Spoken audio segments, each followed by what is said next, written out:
বন্ধুরা, আজ তোমাদের সাথে শেয়ার করব এক ভিন্ন স্বাদে চিকেন রেসিপি। এর জন্য 750 গ্রাম চিকেন আমি আগে থেকে জলে ধুয়ে পরিষ্কার করে একটা বোলের মধ্যে নিয়ে নিয়েছি।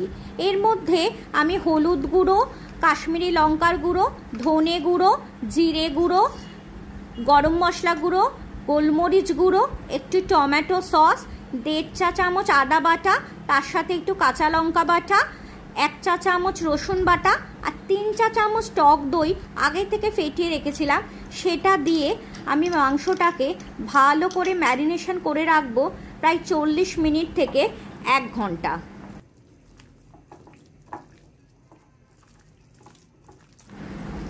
এবার কড়ায় পরিমাণ মতো সাদা তেল দিয়ে তার মধ্যে 1 চামচ ঘি অ্যাড করব। এবার তেল আর ঘি গরম হলে 2টো তেজপাতা, 2টো শুকনো লঙ্কা আর কিছু গোটা গরম মশলা, 1টা দারচিনি, 4টে এলাচ একটু ফাটিয়ে নিয়েছি, 4টে লবঙ্গ দিয়ে একটু নাড়াচাড়া করে 5টা মিডিয়াম সাইজের পেঁয়াজ আমি ঝিরিঝিরি করে কেটে রেখেছিলাম, সেই পেঁয়াজটা দিয়ে ভালো করে নাড়াচাড়া করব।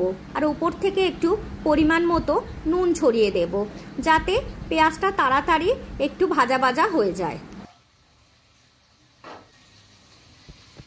পেঁয়াজটার মধ্যে হালকা বাদামি রং ধরলে এবার ম্যারিনেশন করা চিকেনটা আমি এর মধ্যে দিয়ে দেব, দিয়ে একটু নাড়াচাড়া করতে লাগবো। এই রান্নায় আমি কোনো জলের ব্যবহার করব না, শুধুমাত্র যে বোলের মধ্যে ম্যারিনেশন করে রেখেছিলাম ওই মশলাটা লেগে আছে বলে ওর মধ্যে সামান্য পরিমাণ একটু জল দিয়ে আমি ওই জলটা কড়াইয়ের মধ্যে দিয়ে দিলাম, দিয়ে আবারও একটু নাড়াচাড়া করতে লাগবো। পুরো ঢাকা দিয়ে দিয়ে চিকেনটা আমি কষাতে লাগবো। মাঝে মাঝে ঢাকা খুলে আমি একটু নাড়াচাড়া করে দেব, যাতে চিকেনটা না লেগে যায়। এবার ওপর থেকে আবার পরিমাণ মতো আমি একটু নুন দিলাম। আগে পেঁয়াজ ভাজার সময় নুন দিয়েছি সামান্য, তাই এখানে বুঝে নুন ব্যবহার করলাম। সমস্ত মশলা দিয়ে ম্যারিনেশন করে, যেহেতু আমি চিকেনটা কড়াই বানাচ্ছি তাই এই চিকেনের নাম দিলাম কড়াই চিকেন। এবার আবার খুলে দেখব।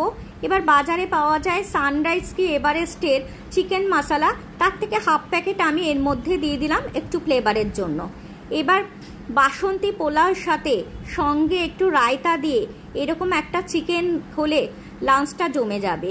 যদি আমার রেসিপিটা তোমাদের ভালো লেগে থাকে তাহলে প্লিজ একটা লাইক, কমেন্ট, শেয়ার আর সাবস্ক্রাইব করে দিও।